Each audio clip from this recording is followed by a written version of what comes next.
우리 지난 그 시간에 열왕기하서 13장까지 우리가 읽고 그 다음 요나서로 가면 좋겠습니다 하는 말씀을 드렸는데, 우리 요나서 가기 전에 우리 열왕기하서 그 14장 한 절 좀 읽고 우리 요나서로 가면 좋을 듯 합니다. 그 열왕기하서 그 14장 그 24절 25절 제가 한번 읽어드리겠습니다. 23절부터 25절까지 한번 읽어드리겠습니다.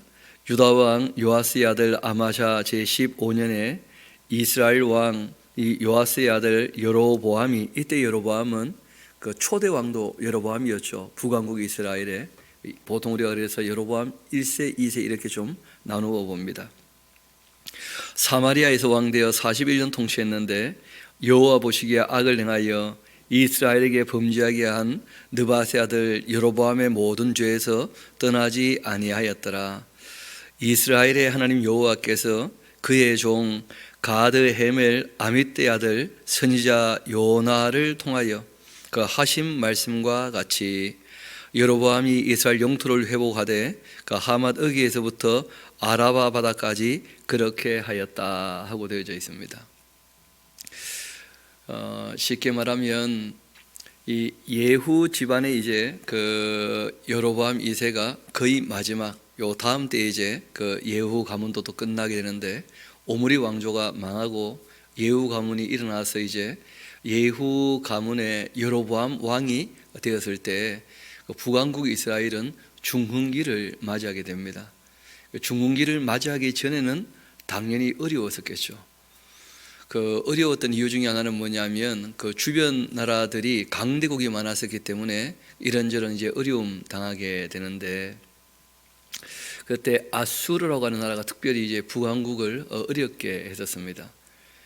그런데 정작 하나님께서 이 요나에게 그 아수르 나라의 수도인 니느웨에 가서 하나님 말씀을 좀 전해보라는 거예요.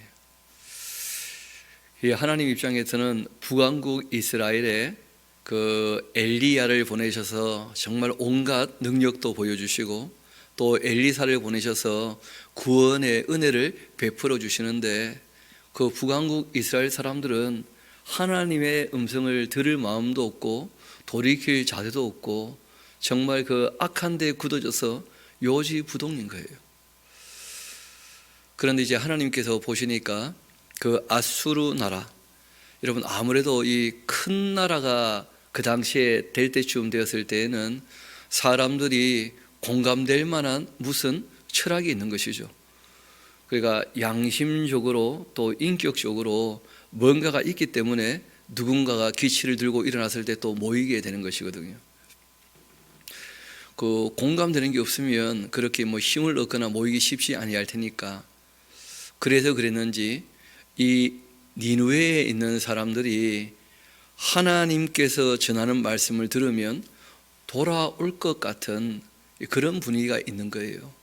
그래서 요나를 불러서 내 백성 지금 이스라엘 사람들은 전혀 내 말을 듣지 않는데 이 니느웨에 가서 한번 내 말을 전해봐라, 그렇게 하신 것입니다. 그래서 이제 요나는 그 니느웨에 가서 전하기가 너무 싫은 거예요. 왜냐하면 아수르 나라가 큰 나라가 되어서 북왕국 이스라엘을 괴롭히고 있기 때문에 자기 나라를 괴롭히는 나라를 위하여 이 복음을 전한다는 것, 그건 너무 못마땅한 거죠. 이 요나 입장에서는. 그렇게 처음에 이제 그 하나님 말씀을 벗어기다가 이 요나가 하나님의 뜻을 깨닫게 됩니다. 그리고 이제 다시 북왕국에 와서 하나님의 마음을 전할 그때에 하나님 입장에서도 이런 부분이 있어요. 북왕국 이스라엘이 계속 어려움 당하고 왕조가 바뀌면서 나라가 불안정하고 사람들이 말 그대로 눈앞에 현실이 너무 비참하고 어렵고 하면 그 말 그대로 여유가 없으니까 영생에 대해서라든지 아니면 궁극적이거나 근본적인 그런 생각들을 잘 못하게 되고, 말 그대로 그냥 하루 벌어 하루 먹기 바쁘면 생각이란 것 자체를 잘 못할 수 있지 않습니까? 그래서 이 여로보암 2세 때 그 하나님께서 다시 한번 북왕국 이스라엘에 중흥기를 주시고 다방면에 참 잘 살만한 그런 여건들을 허락하신 거예요. 그렇게 은혜를 좀 더 베풀어 주시고 사람들이 먹고 살만하게 되면 그러면 좀 생각을 가지고 하나님께 돌아오지 않겠는가 하는 그런 기대를 또 가지셨던 것인데, 안타깝게도 사람들은 욕심이 가득 차 있으니까 힘들면 힘들어서 불평만 하고 평안하면 평안해서 자기만을 위해 살아버리고 참 방법이 없는 거죠.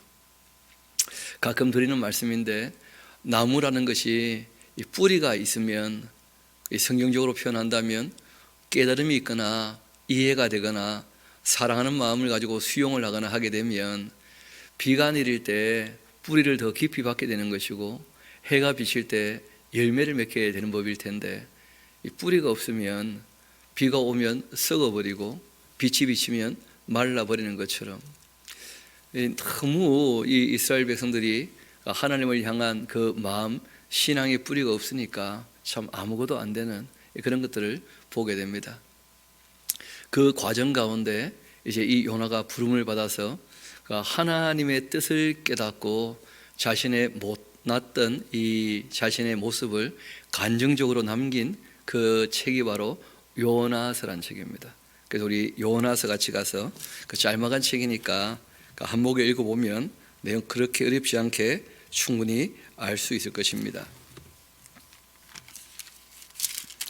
요나서 같이 가봅시다. 그 요나 하는 그 이름의 뜻이 재미있는데, 고대인들은 동물 이름들을 사람 이름으로 그렇게 지은 적들이 종종 있는 것 같아요. 요나는 비둘기라는 뜻입니다. 비둘기. 그런데 문제는 비둘기는 보통 귀소 본능이 있고 주인의 말을 잘 따르는 법인데, 누구 말대로 정신 나간 비둘기죠. 집 나간 비둘기. 하나님의 뜻을 따라 소식을 잘 전해줘야 될 텐데, 전서구라는 게 있지 않습니까?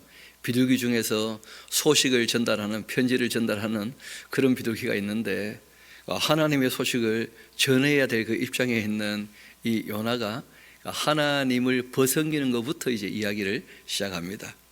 우리 1장 1절부터 제가 한번 읽어드리겠습니다.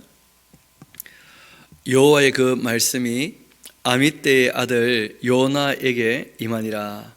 이르시되 너는 일어나서 저 큰 성읍 니느웨로 가서, 이 니느웨가 아수르의 그 수도가 되는 도시죠. 그들 향하여 외쳐라. 그 악독이 내 앞에 상달되었음이니라. 그렇게 하셨습니다. 그러니까 요나에게 가서 너희들이 악하니까 신의 심판이 있을 거다, 이걸 가서 전하라는 거예요. 심판 자체가 목적이 아니죠. 그 신의 심판을 먼저 외치는 이유는 뭐냐면 신의 심판이 임하기 전에 회개하라고 하는 뜻이죠. 그래서 실제로는 하나님께서 돌이키기를 바라시기 때문에 먼저 하나님의 사람을 보내서, 그게 곧 사람의 줄이고 하나님의 사랑의 줄이거든요. 그래서 하나님의 그 심판이 임하기 전 돌이키게 하시려고 요나를 보내는 거예요. 그래서 그 큰 성읍 니느웨에 가서 그것을 향하여 외쳐라. 그 악독이 지금 내 앞에 상달되었다. 그렇게 하셨는데, 그러나 이 요나가 여호와의 얼굴을 피하려고 일어나서는 다시스로 도망했다는 거예요. 뭐 아주 쉽게 얘기하면 그 니느웨는 요나가 있었던 이스라엘 나라에서 그 동쪽에 있는 곳입니다. 니느웨는. 근데 다시스는 이 요나가 있는 곳에서 서쪽 끝이에요. 하나님께서 동쪽으로 보냈는데 서쪽으로 도망가는 거예요. 서쪽으로. 그 지중해를 건너면 다시스가 있거든요. 요단강을 건너가지고 북쪽으로 가면 그 니느웨가 있는 것이고,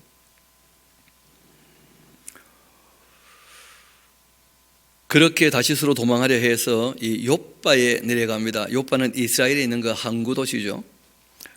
그런데 마침 또 다시스로 가는 배를 또 만나게 됩니다. 그렇게 이 요나는 여호와의 얼굴을 피하여 그들과 함께 다시스로 가려고 뱃삭을 주고 배에 올랐다는 거예요. 참 하나님 말씀 벗은겨도 길이 좀 잘 열리죠, 그렇죠?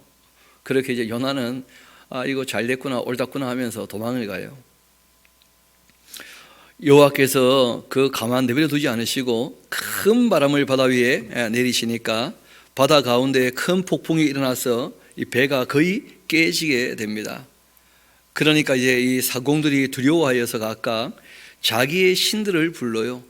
참신을 누구한테 속여받은 적이 없으니까 사람들이 다 자기 나름대로 그 신을 섬기고 있는 것이거든요. 사공들이 두려워하여 각각 자기의 그 신을 부르고 또 배를 가볍게 하려고 그 가운데 물건들을 바다에 던집니다. 그러나 요나는 배 밑층에 내려가서 누워 깊이 잠이 들었다는 거예요. 그 배 위에는 참 시끄럽고 요란한데 배 중간에 들어가면 그 중심축이 되어 있으니까 배가 아무리 흔들려도 뭐 중앙은 크게 흔들림이 없잖아요. 그러니까 뭐 깊이 잠들었어요, 요나는. 선장이 그에게 가서 말합니다. 자는 자여 어찌함이냐, 일어나서 너가 믿는 너의 신에게 좀 구해봐라. 그 어느 신이 우리가 진짜 신인지 모르니까 하여튼 자기가 믿는 모든 신들에게 다 구해보자는 거예요. 일단 구원받아야 되니까. 이 풍랑에 다 빠져 죽으면 안 되니까 하면서 이제 다급해서 딱 얘기를 합니다. 그 하나님의 사람 선지자라는 요나는 깊이 잠들어 있고 오히려 세상 풍파 일어났을 때 사람을 살리겠다 하는 마음은 이방인들이 더 강한 것 같아요. 그래서 이 세상 사람, 안 믿는 사람 선장이 오히려 요나를 깨워서 정신 좀 차리자, 우리가 살고 봐야 되지 않냐, 막 그러면서 이제 얘기를 합니다. 혹시 하나님이 우리를 생각하셔서 망하지 아니하게 하시리라, 그렇게 하는데 그들이 또 서로 말합니다. 자, 우리가 한번 제비를 뽑아보자. 이 재앙이 누구로 말미암아 우리에게 임하였나 좀 알아보자. 뭐 얼마나 다들 다급하고 뭐 길이 안 보이니까 책임이 누구에게 있는가, 이 책임이 하면서 뭐 다 그렇게 얘기를 합니다. 그리고 제비를 뽑았는데 아이고, 그 제비가 또 마침 요나에게 뽑힌 거예요. 뭐 천사가 개입을 했는지 어쨌든지 딱 그렇게 된 거죠. 무리가 그에게 물어봅니다. 청컨대 이 재앙이 누구 때문에 우리에게 임하였는가 말해봐라. 너는 생업이 뭐고 너는 어디서 왔으며 너의 나라가 어디며 어느 민족에 속했냐. 이런 걸 이제 대충 알면 그가 섬기는 신이 누군지 대략 알지 않습니까? 고대 사회에서는. 그때 이제 그 요나가 대답합니다. 나는 히브리 사람이고 바다와 육지를 지으신 하늘의 하나님 여호와를 경외하는 자다 하고 얘기를 하는데, 아니 본인은 하나님을 경외한다는데 하나님 말씀에 순종합니까? 도망가고 있습니까? 그 참 사람이 그 이상한 이율배반이 있는 거예요. 말 그대로 표리부동하거나 뭐 이율배반이거나 뭐 다 그런 것인데, 말은 그럴듯한데 그 행동을 보면 전혀 딴짓하고 있는 그런 일들이 뭐 얼마든지 있는 것이죠. 나는 하나님을 경외하는 자다. 여호와 하나님을 그 스스로 계시는 분이시고 천지 만물을 창조하신 분이시고 그 초월자이시고 뭐 그렇게 이제 하나님을 소개하며 그 여호와를 경외한다고 얘기를 하자 자기가 또 이어 말합니다. 여호와의 얼굴을 지금 피해 도망가는 것인 것을 그들에게 다 말해 주니까, 아니 그 하나님을 경외한다면서 도망간다고 또 어떻게 뻔뻔스럽게 얘기를 하는지, 본인이 말하면서도 내가 무슨 말을 하고 있는가 몰랐던 것 같아요 보니까. 그러니까 무리가 알고 심히 두려워하여 말합니다. 너가 어찌하여 그렇게 행하였느냐. 아니 그런 신을 벗어겨서 어떡하냐 대체.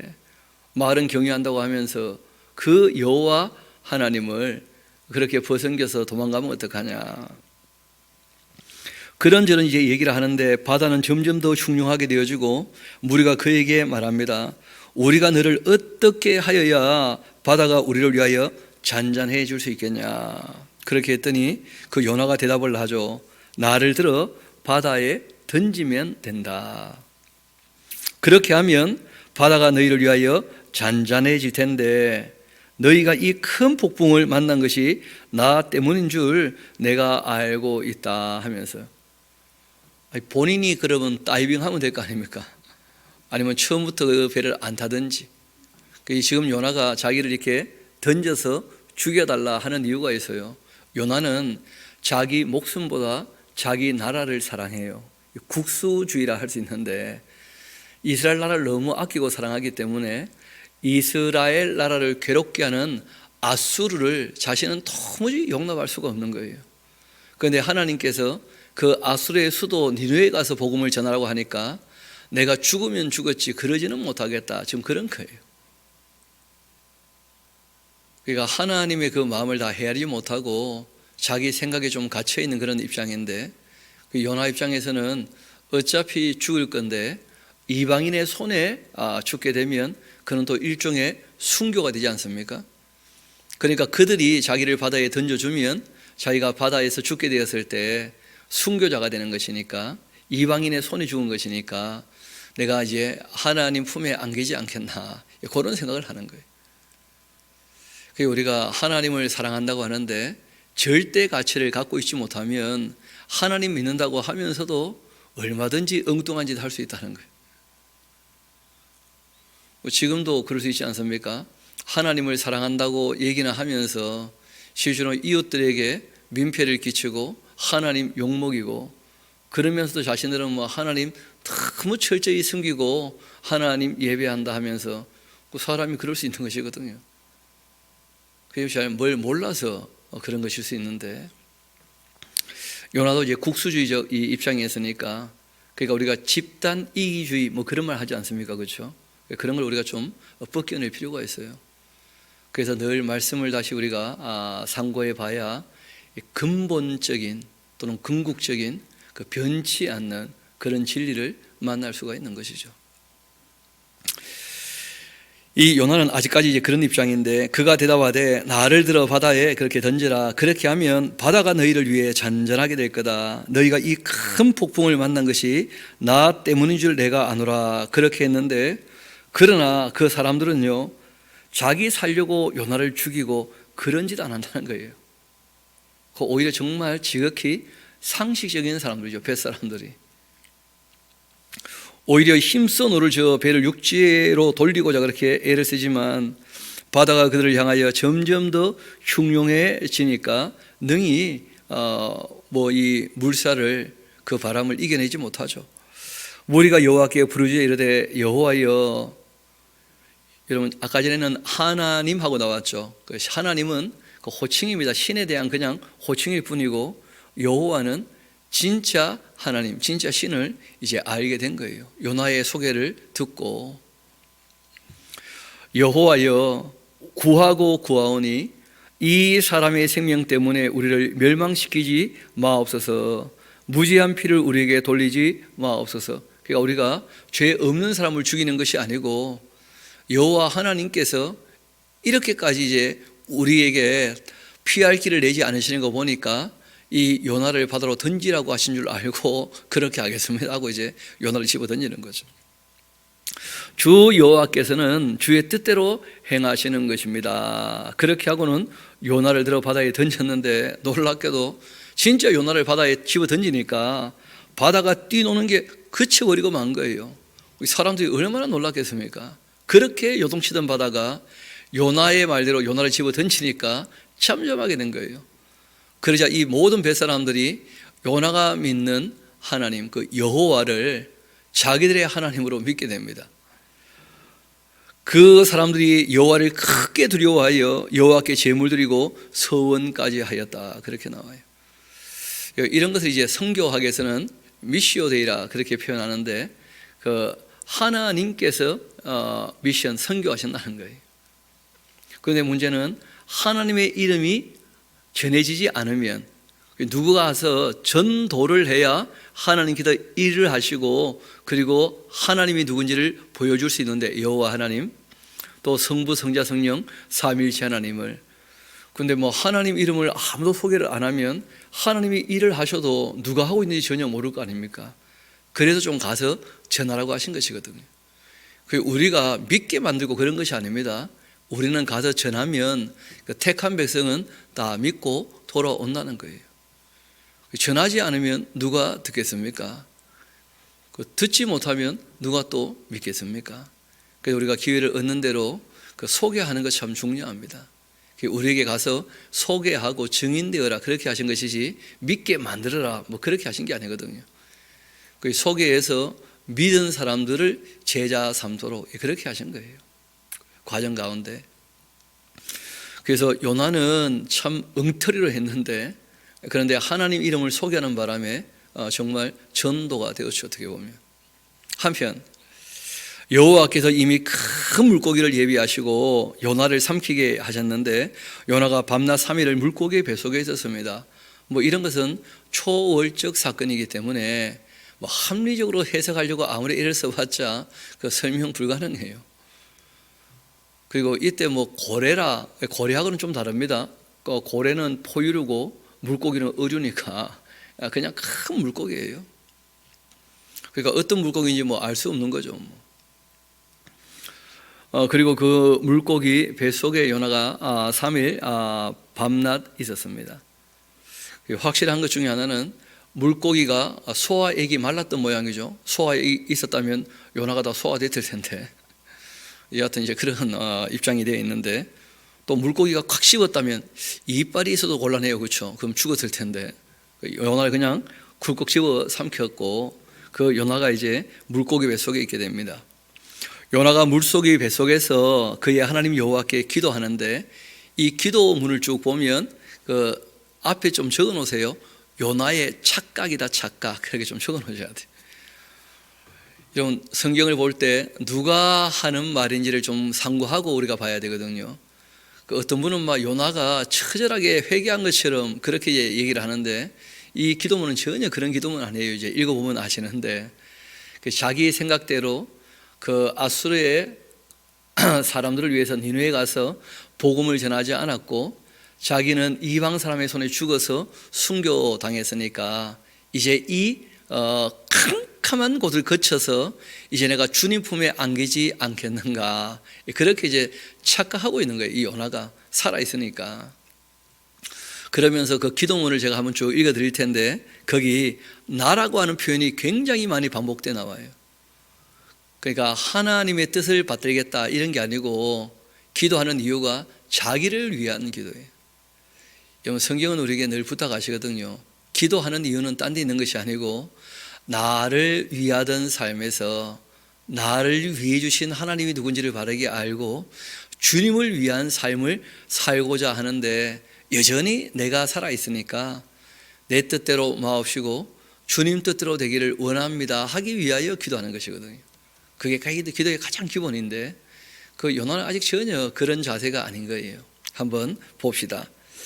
내가 받는 고난으로 말미암아 여호와께 불러 아뢰었더니 주께서 내게 대답하셨고 내가 수월의 뱃속에서 부르짖었더니 주께서 내 음성을 들으셨나이다.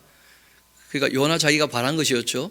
니느웨에 가지 않고 또 자기는 이방인의 손에 죽어서 그 구원받는 자기 뜻대로 됐다는 거예요. 주께서 나를 깊음 속 바다 가운데 던지셨으므로 큰 물이 나를 둘러섰고 주의 파도와 큰 물결이 다 내 위에 넘쳐섰었는데 내가 말하기를 내가 주의 목전에서 쫓겨났을지라도 다시 주의 성전을 바라보겠다 그렇게 하였나이다. 하나님 뜻을 벗어겨서 도망가는 게 참 솔직히 부담되는 일이긴 했지만 그러나 뭐 이방인 손에 죽어 순교했으니까 쌤쌤이고 더 잘됐다 이런 식으로 이제 얘기를 하는 거예요. 물이 나를 영혼까지 둘러싸우며 깊음이 나를 에워싸고 있고 바다풀도 지금 내 머리를 감싸고 있습니다. 그 물고기 뱃속에 들어가 보니까 바다풀도 많이 뜯어먹었던 모양인데 물고기가 이 물고기 뱃속에서 바다풀하고 엉겨 있는 거예요. 지금 절벅절벅 엉망진창인 거죠. 내가 산의 뿌리까지 내려갔사오며 땅이 그 빗장으로 나를 오래도록 막았사오나 나의 하나님 여호와여 주께서 내 생명을 구덩이에서 건지셨나이다. 내 영혼이 내 속에서 피곤할 그때에 내가 여호와를 생각하였더니 내 기도가 주께 이르렀사오며 주의 성전에 미쳤나이다. 자기는 이제 구원받겠다 이런 생각을 하게 된 것인데, 거짓되고 헛된 것을 숭상하는 모든 자는 자기에게 베푸신 은혜를 버렸사오나 나는 감사하는 목소리로 주께 제사를 드리며 나의 서원을 주께 갖겠나이다. 구원은 여호와께 속하였나이다 하면서, 전혀 하나님의 뜻과 하나님의 그 속마음을 모르고 너무 그냥 자기만 위해서 그렇게 이제 한 소리 했는데, 그랬거나 말았거나 여호와께서 그 물고기에게 말씀하셔서 요나를 육지에 토하게 합니다. 그리고 여호와의 말씀이 두 번째 이 요나에게 임했어요. 뭐라고 하시느냐 하면, 일어나서 저 큰 성읍 니느웨로 가서 내가 너에게 명한 바를 그들에게 선포하라. 그러니까 뭐 요나가 어떤 마음을 갖고 있든지 간에 하나님께서 다시 이제 그 모래사장에 토해내게 하니까 요나가 이제는 그 안 갈 재주가 없죠. 그래서 정말 꼭 가야만 되는 거구나 하고 이제 간 겁니다.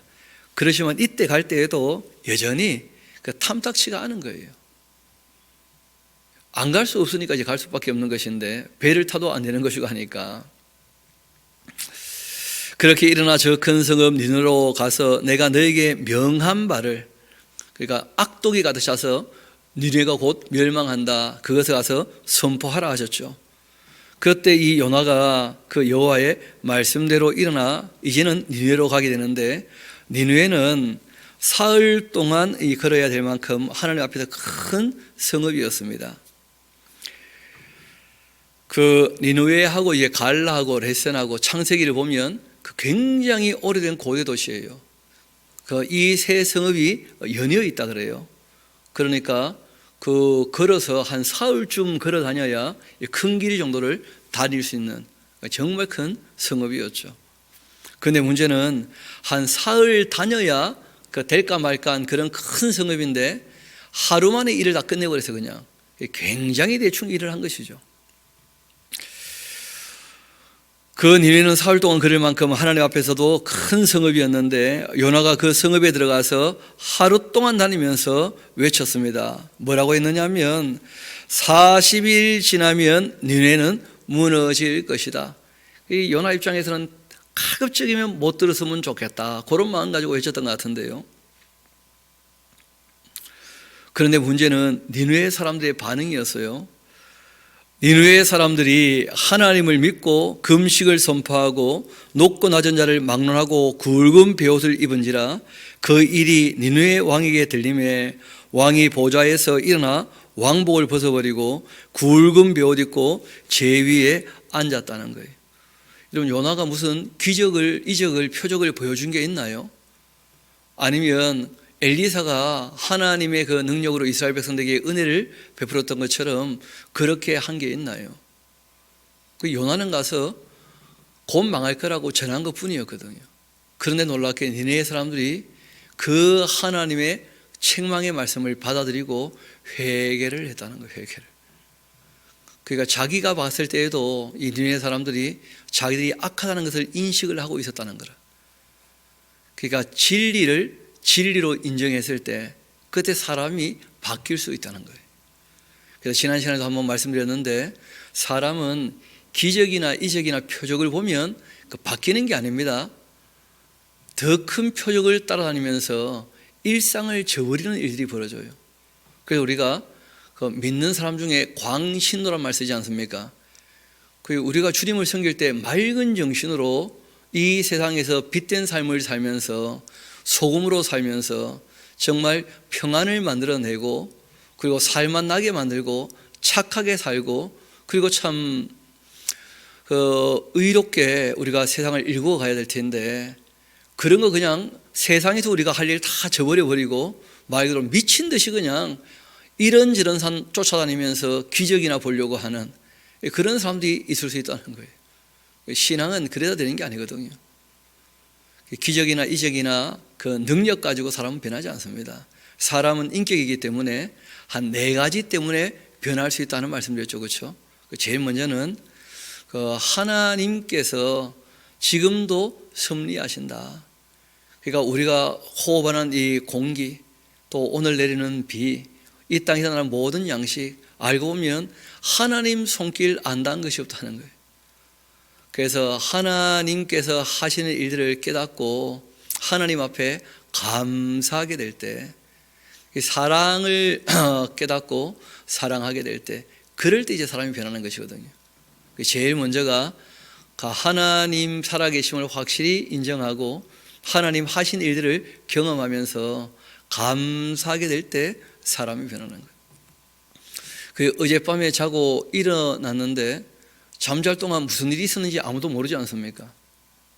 그런데 놀랍게도 우리가 우리 생명을 이어왔다는 거예요.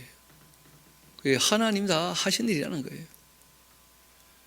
실제로 하나님께서 다 우리에게 그 숨 쉴 수 있는 힘도 허락해 주신 것이고, 또 우리가 숨 쉴 때 공기하고 질소하고 비율을 잘 맞춰 놓으신 것이고, 습도도 적당하게 해 놓으신 것이고, 그래서 우리가 이게 그냥 된 것이 아니구나. 세상에 진짜 공짜는 없는 것이거든요. 뭐 자그마한 거 하나라도 누가 수고해야 다 있게 되고 생겨나는 것이지, 하다못해 계란 후라이 하나도 누가 붙여줘야 먹을 수 있는 것이지, 그렇지 않습니까? 계란 후라이를 누가 붙여줘야 있다는데 계란은 그냥 생기겠습니까? 그렇잖아요. 그러니까 모든 것이 다 하나님께로부터 왔구나. 그러면 정말 범사에 감사하게 되는 것이죠. 그러면 사람이 이제 변하는 거예요. 모든 게 다 고마우니까. 두 번째는 정말 특별히 사랑해 주시는구나. 얼마나 사랑하시는지 그 아들까지도 우리를 위하여 내어주셨구나. 그 사랑을 깨닫게 되어서 우리가 이제 비로소 하나님을 사랑하고 살아갈 때, 사랑받는 것만 가지고는 사람 안 변합니다. 본인이 사랑을 하면서 변하게 되는 거예요. 저도 경험해 보니까 자라면서 이제 연애하면서 사랑하게 되잖아요. 그렇죠? 그게 삶이 많이 바뀌더라고요, 보니까. 그러면서 철들어서 이제 부모님에 대한 사랑을 받기만 하다가 그 부모님에 대해서 사랑하는 자세가 되어지니까 삶이 많이 바뀌더라고요. 옛날에는 늘 그냥 부모님께 용돈도 어떻게 받을 수 있겠나 싶은 마음이 많았는데, 요즘에는 어떻게 좀 용돈 드리나, 어떻게 좀 식사 대접할 기회는 없나, 많이 바뀌는 거죠, 사람이. 옛날에는 뭘 좋은 거 얻어먹을까, 어떻게 뜯어먹을까 그런 생각하다가 사람이 많이 바뀌는 거예요. 영. 그렇게 나를 위해 희생해 주셨는데, 그렇게 사랑을 해 주셨는데 나도 사랑해야지 하면 그 삶이 바뀌는 거죠. 부모 관계도 마찬가지고, 부부 관계도 마찬가지고, 부모와 자녀 관계도 마찬가지고, 사람이 사랑하게 되면 그 바뀌는 거예요. 그 다음에 또 이 느헤 사람들처럼 하나님 말씀을 듣고서 그 진리를 수용하게 되어지면 바뀌는 거예요. 니느웨의 악독이 가득 차서 곧 망한다 하는 이 진리를 받아들여서 우리가 계속 악하면 진짜 망하니까 회개하자, 그렇게 된 거 아니겠어요? 그래서 이 진리의 말씀을 듣고서 정말 삶의 방향을 돌이키게 되어지면, 진리를 따라 사는 삶으로 바뀌게 되어지면 그게 곧 변화된 삶이죠.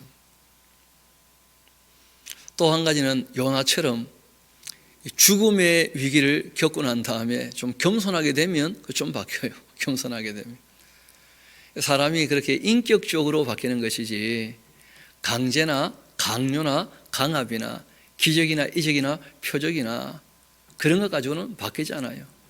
공포가 무서워서 따르는 척 하는 것 뿐이지 그 사람이 바뀐 게 아니거든요. 기적을 보고 욕심 가지고 따르는 것 같이 보이는 것이지 더 큰 기적을 바라기 때문에 진짜 바뀐 게 아니거든요.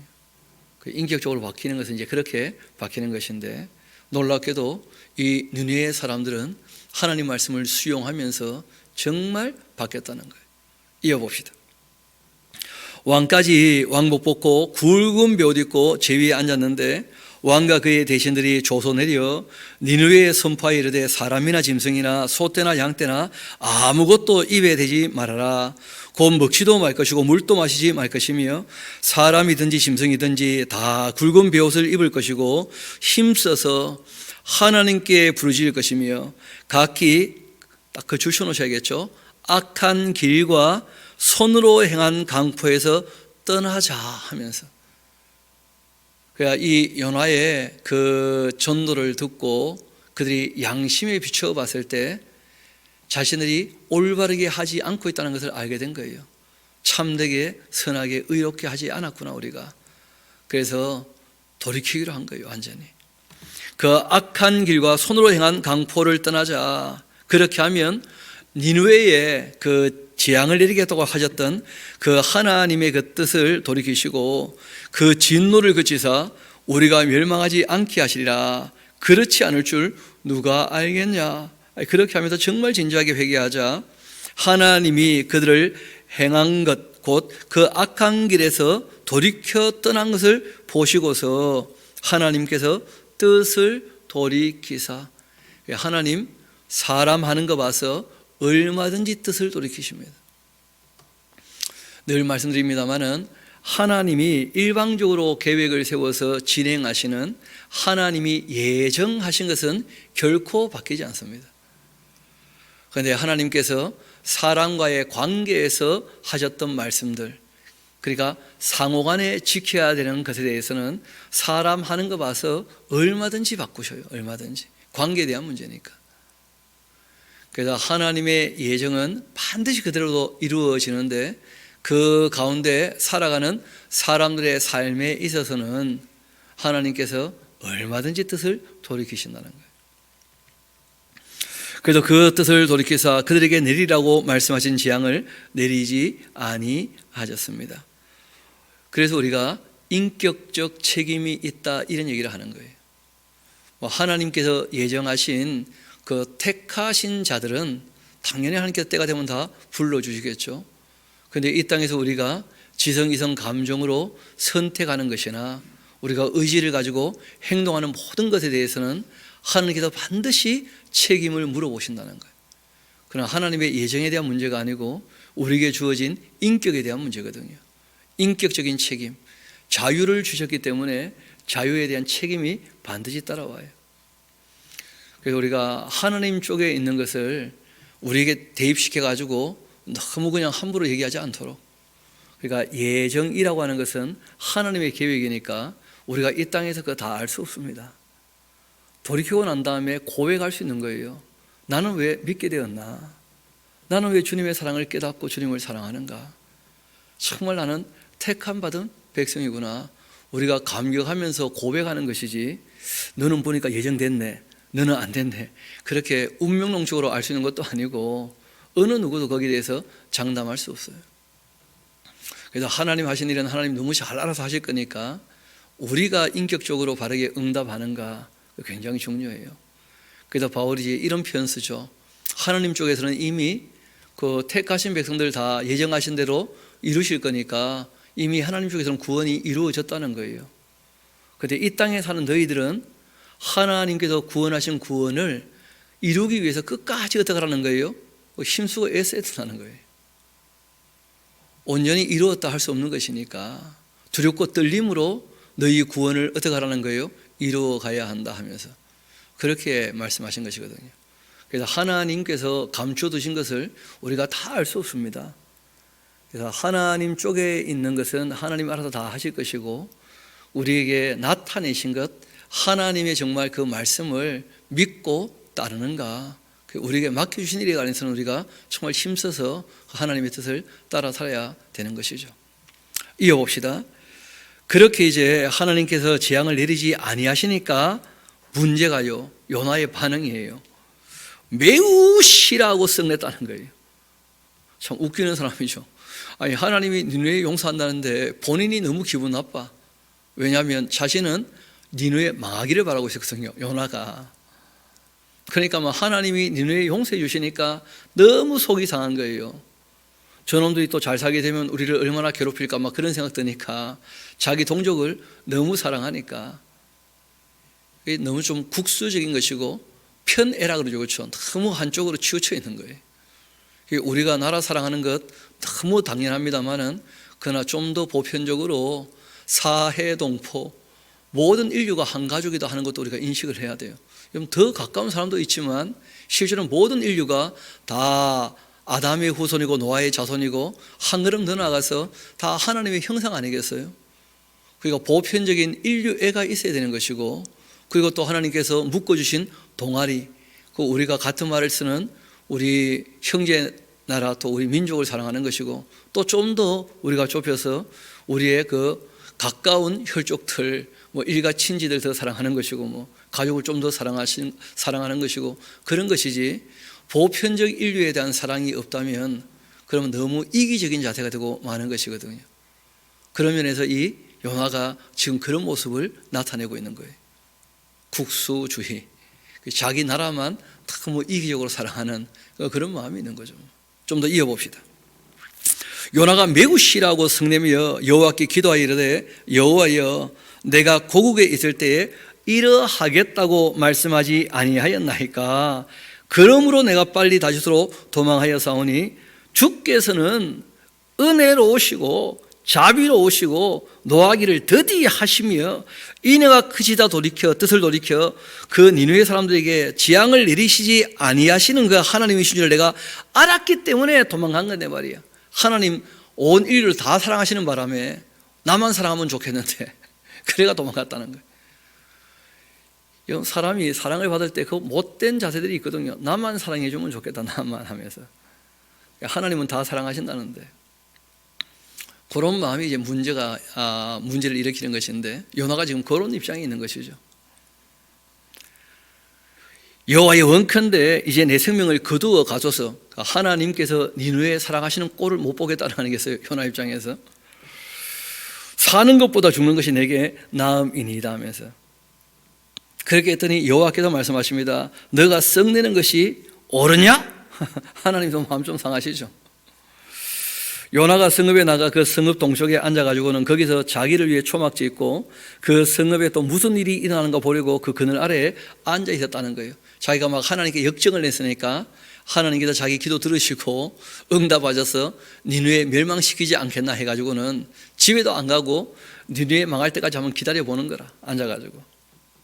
그때 하나님 여호와께서 박넝쿨을 예비하셔가지고는 요나 머리 위를 가리게 하셨다는데, 그 전승에 따르면 요나가 머리카락이 없다 그러셔요.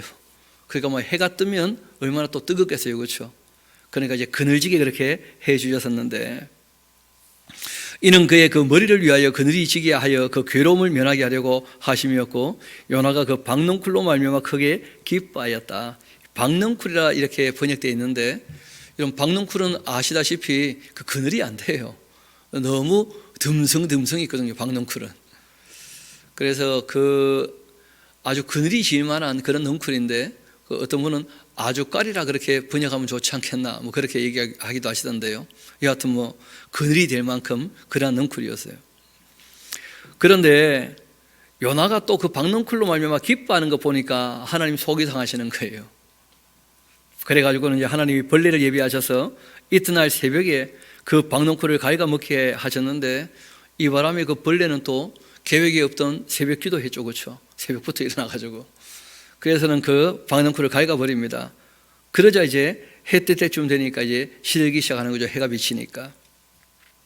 해가 뜰 때에 하나님이 뜨거운 동풍을 예비하셨고 해는 요나의 머리에 쪼이고 요나가 혼미하여 스스로 죽기를 구하여 이르되 사는 것보다 죽는 것이 내게 나으니라 하면서 막 또 한 소리 합니다. 그때 하나님께서 요나에게 이런 말씀하셔요. 너가 이 박넝쿨로 말미암아 성내는 것이 어찌 옳으냐? 이 요나가 또 대답하죠. 내가 성내어 죽기까지 할지라도 옳으니이다. 하나님께서 또 말씀하십니다. 너가 수고도 아니하였고 재회도 아니하였고 하룻밤에 났다가 하룻밤에 말라버린 이 박넝쿨을 아꼈거든. 하물며 이 큰 성읍 니느웨에는 좌우를 분별하지 못하는 자가 12만여 명이고 가족도 많이 있는데 내가 어찌 아끼지 아니하겠느냐 하고 말씀하신 거예요. 그리고 요나는 할 말이 없게 된 것이죠. 실제로 이제 요나가 할 말이 없었다 하는 말은 무슨 말이냐면 하나님의 그 마음의 감각, 똑같은 마음을 가지게 되었다는 거예요. 처음에는 하나님께서 니느웨를 사랑하는 것을 요나가 못마땅하게 생각했잖아요. 그렇죠? 그런데 하나님이 니느웨를 사랑하는 것은 너무나 당연한 것이었구나. 내가 너무 속이 좁았구나. 그런 걸 이분이 비로소 깨닫고 하나님의 마음을 수용하게 된 거예요. 이건 그런 것이 깨달음이기도 하고 하나님을 이해하는 것이기도 하고 마음을 돌이킨 것이기도 하고 그런 것이죠. 이론적으로는 알고 있었어요. 하나님은 은혜롭고 자비롭고 노하기를 더디해서 인자와 진실이 많아가지고 니느웨라도 회개하면 용서할 걸 다 알아가지고 그래서 본인은 도망갔다는 거 아니에요. 하나님 믿는다고 하는데 하나님 마음을 전혀 헤아리지 못하는 거예요. 이론적으로는 알고 있다고 하면서 다들 그냥 입으로는 하나님은 사랑이시다 그런 얘기를 하면서 우리가 눈에 보이는 하나님의 형상을 사랑하지 않으면서 하나님을 사랑합니다. 얼마든지 그러고 살고 있거든요, 사람들이. 요나가 비로소 하나님의 사랑이 무엇인지를 본인도 받아들이게 된 거예요. 그래서 요나가 거기에 대해서 이상 할 말이 없었던 것이죠. 그리고 그 요나서 뒤에다가 적어 놓으셔야 되겠죠. 뭐라고 적어야 되느냐면 열왕기하서 14장으로 가시오. 그래서 우리 열왕기하서 14장으로 같이 한번 가봅시다.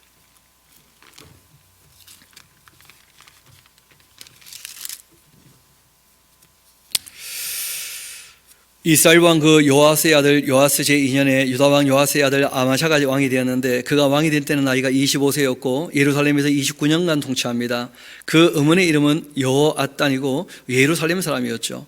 이 아마샤가 여호와 보시기에 정직히 행했어요. 이유는요, 그 엄마가 예루살렘과 하나님을 숨기는 사람이라 뭐 그런 것이겠죠.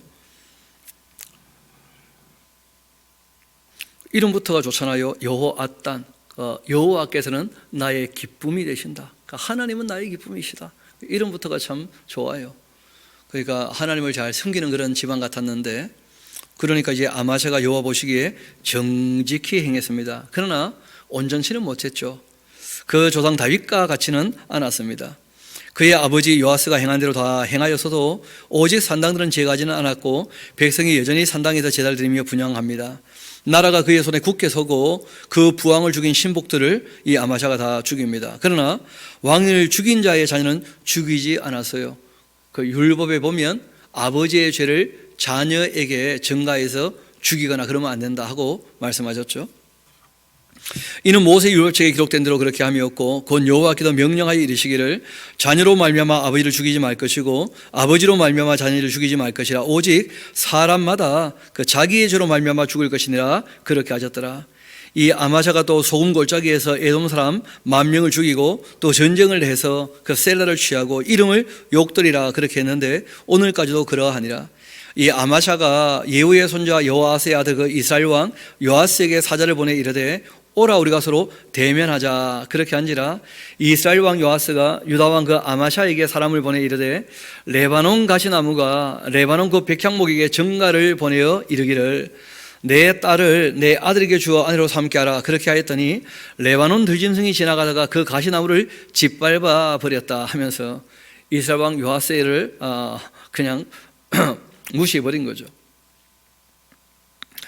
내가 에돔을 쳐서 파였으므로 마음이 교만하였으니까 스스로 영광을 삼아 왕궁에나 내 집으로 돌아가라. 어찌하여 화를 자취하느냐. 너와 유다가 지금 함께 망하고자 하느냐 하면서 한마디 하는데 이 아마샤가 이스라엘 왕 요아스에게 그 협박하면서 물러서지를 않는 거예요. 이 아마샤가 듣지 아니하므로 이스라엘 왕 요아스가 올라와서 그와 또 유다 왕 이 아마샤가 유다의 그 베스메스에서 대면했는데 이제 유다가 이스라엘 앞에서 피하여 각기 장막으로 도망합니다. 아마샤가 젊을 때는 참 잘했지만 그러나 다윗처럼 하지는 않았고 산당이 여전히 남아있고 하니까 이제 또 에돔을 쳐서 이겨가지고 승리했는데 그 교만한 마음으로 형제 나라를 또 치러 오니까 오히려 이제 당하게 되는 일이 있게 된 것이죠. 한편 또 이스라엘 왕 요아스가 베스메스에서 아하시아의 그 손자 요아스의 아들 유다 왕 아마샤를 사로잡았고 예루살렘에 이르러 예루살렘 성벽을 에브라임 문에서부터 성 모퉁이 문까지 400규빗을 흘러버렸고 그리고 또 여호와의 성전과 왕궁 곳간에 있는 금은과 모든 기명을 탈취하여 또 사람을 볼모로 잡고 사마리아로 돌아갔습니다. 요아스의 그 남은 사적과 그 업적과 또 유다 왕 아마샤와 싸운 일 이스라엘 왕 역대기락에 다 기록되지 아니했냐. 요아스가 그 조상들과 함께 자매 이스라엘 왕들과 또 사마리아에 함께 장사되고 그 아들 여로보암이 대신하여 왕이 되었습니다. 이때 이 여로보암이 여로보암 2세인 것이죠. 이스라엘 왕 요아스의 아들 그 요아스가 죽은 후에 유다 왕 요아스의 아들 아마샤가 15년 통치했는데 아마샤의 남은 사적은 유다 왕 역대지라기에 기록되지 아니했냐. 예루살렘에서 무리가 그를 반역한 거로 그가 또 라기스로 도망한 적이 있는데 반역한 무리가 사람을 또 라기스로 따라보내 그를 거기서 죽이게 하고 그 시체를 말에다가 실어다가 그 예루살렘에서 그 종들과 함께 그 다윗성에 장사했고 유다 온 백성이 아사랴를, 이 아사랴는 이제 그 다른 이름으로도 나옵니다. 우시야라고 하는 그 왕이기도 해요. 그 아버지 그 아마샤를 대신하여 왕으로 삼았습니다. 그때 그 나이는 16살이었습니다. 이 아마샤가 그 조상들과 함께 자고 아사랴가 엘랏을 건축하기도 하고 유다에 복귀시켰습니다. 한편 유다 왕 이 요아스의 아들 아마샤 제15년에 이스라엘 왕 요아스의 아들 여로보암 2세가 이제 사마리아 왕이 되었고 41년 통치하는데 여호와 보시기에 악을 행하여 이스라엘에게 범죄하게 한 느밧의 아들 여로보암의 모든 죄에서 떠나지 아니하였었지만은 그러나 이스라엘 하나님 여호와께서 그의 종 가드 헤멜 아미떼 아들 선지자 요나를 통해 하신 말씀처럼 여로보암이 이스라엘 영토를 회복했다는 거예요. 여러분 여태까지 있었던 것과 많이 좀 반전되어 있죠. 원래는 죄를 짓고 하나님을 떠나 있으면 나라가 잘 됩니까? 늘 점점 어려워집니까? 점점 이렇게 반역도 일어나고 또 섬겼던 나라들이 다 떨어져 나가고 다 그렇게 되지 않습니까? 그런데 여로보암 때는 그러지 않았던 이유가 있었다는 거예요. 그 이유가 뒤에 나오는데 하나님께서 선지자 요나를 통해 하신 말씀처럼 오히려 여로보암 2세 때 악함에도 불구하고 이스라엘 영토를 회복시켜 주시고 하맛 어귀에서부터 아라바 바다까지도 그렇게 했는데 이렇게 하신 이유가 있어요. 평소와 좀 다르시게 여호와께서 이스라엘의 그 고난이 심하여 매인자도 없고 노인자도 없고 이스라엘을 도울 자도 없음을 보셨어. 그러니까 이 이스라엘 백성들이 워낙 계속 여로보암 1세부터 시작해서 계속 왕조가 바뀌면서 계속 조 터졌거든요. 그러니까 얘네들이 너무 그냥 하나님께 맞아가지고 하나님께로 안 돌아오는가. 그래서 이 여로보암 2세 때 여전히 악했지만 요나를 통해서 회복에 대한 말씀을 하시면서 그러니까 우리가 그럴 때 있잖아요. 못 돼가지고 때리지만 때리면서도 좀 달래미가 또 안 달랍니까? 뭐 그럴 수 있잖아요. 인격이니까요. 그렇게 이제 은혜를 좀 베푸신 건데 이렇게 하시는 이유는 여호와께서 이스라엘의 그 고난이 심하여 매인자도 없고 노인자도 없고 이스라엘을 도울 자도 없음을 보셨고 여호와께서 또 이스라엘의 그 이름을 천하에서 없이 하겠다고도 아니하셨기 때문에 요아스의 아들 그 여로보암의 손으로 구원해 주셨다는 거예요. 그 갈로 해놓고 악했지만은 그런 것이거든요. 실제로 이런 것은 참 긍휼과 자비를 베푸신 것인데 사람들은 또 오해를 해요. 하나님을 기계적으로 이해를 해가지고 일관성이 또 있느니 없느니 하면서도 참 그러니까 이 사람을 양육한다는 게 하나님도 쉽지 않으신 거예요. 여러분 애들 양육할 때도 참 쉽지 않죠. 우리가 일관성 있게 대한다고 하지만 때로는 너무 야단치면 애가 기죽을까 봐 여간 잘못해도 또 어떤 때는 그냥 다독이면 넘어갈 때가 있잖아요. 그러면 애들이 속으로 아이고 옛날에는 때리더니 이번에는 또 안 때리고 이번에는 안 때리더니 또 다음엔 때리고 왜 그러나 하면서도 애들이 또 착각을 하는 거예요. 그 스스로 좀 자라가지고 깨닫기 전까지는 참 안 통하는 부분이 있다는 거예요. 이어봅시다. 그 여로보암 남은 사적 모든 행한 일 또 쌓은 업적 그리고 또 다메섹을 회복한 일 이전에 그 유다에 속하였던 하맛을 이스라엘에게 돌린 일 다 이스라엘 왕 역대지락에 기록되지 아니하였냐. 또 여로보암이 그의 조상 이스라엘 왕들과 함께 자고 그 아들 스가랴 대신하여 왕이 되었다. 거기 보면 다메섹을 회복한 일 그런 게 나오죠. 그렇죠? 이 당시에 가장 강한 나라가 아수르였고 그 다메섹이 그 요나를 통하여 큰 은혜를 경험했기 때문에 그래서 이스라엘도 함께 더불어서 잘 살게 된 것이고 실제로 여로보암 2세가 통치를 잘해서 그 하나님을 섬기지는 않고 악했지만은 나라는 뭐 외교부터 시작해서 그 행정 또는 문화 뭐 거의 모든 면에서 굉장히 강해졌었어요. 부국 강병되었다는 거예요. 근데 문제는 나라는 점점 부자가 되었는데 이 고관대작들, 기득권자들, 힘 있는 자들이 그 모든 부를 움켜잡은 거예요. 지금도 우리가 그런 얘기하지 않습니까? 상위 10%가 전체 부의 80% 이상을 갖고 있다, 그런 식으로 얘기하듯이 이때도 이제 빈익빈 부익부 현상이 너무 심하게 되어서 이 여로보암 2세가 활동할 때 북왕국에서 예언했던 예언자들이 더 계십니다. 그래서 거기다가 14장, 15장 사이다가 좀 몇 명 이름을 좀 메모하시면 좋을 것 같아요. 제일 먼저는 그 아모스라는 선지자가 활동을 합니다. 우리가 이제 다음 주가 되면 이 예언자들을 좀 만나게 되실 거예요. 그래서 아모스라는 예언자가 이제 활동하게 되고, 또 그 북왕국의 마지막 예언자라 할 수 있죠. 호세아라는 예언자가 이제 활동을 하세요. 호세아. 아모스하고 이제 이 호세아가 북왕국에서 활동했던 예언자고, 그 북왕국에서 이런 분들이 활동을 할 때 남왕국에서 또 활동했던 예언자들이 있어요. 그 아모스하고 똑같은 논조로 또 남왕국에서 외쳤던 예언자가 있는데 그분은 미가라 하는 예언, 미가. 그리고 이 미가와 동시대에 좀 길게 활동했던 예언자가 있습니다. 그분이 누구냐면 이사야라고 하는 예언자, 이사야. 그리고 아주 다른 나라를 향하여 외쳤던 그 요나가 마치 니느웨에 가서 복음을 전했던 것처럼 오바데라고 하는 분은 그 에돔이란 나라의 그 멸망을 선포한 분인데, 그 미가, 이사야, 그리고 이제 오바댜 같은 분이 이때 외쳤던 예언자예요. 오바댜.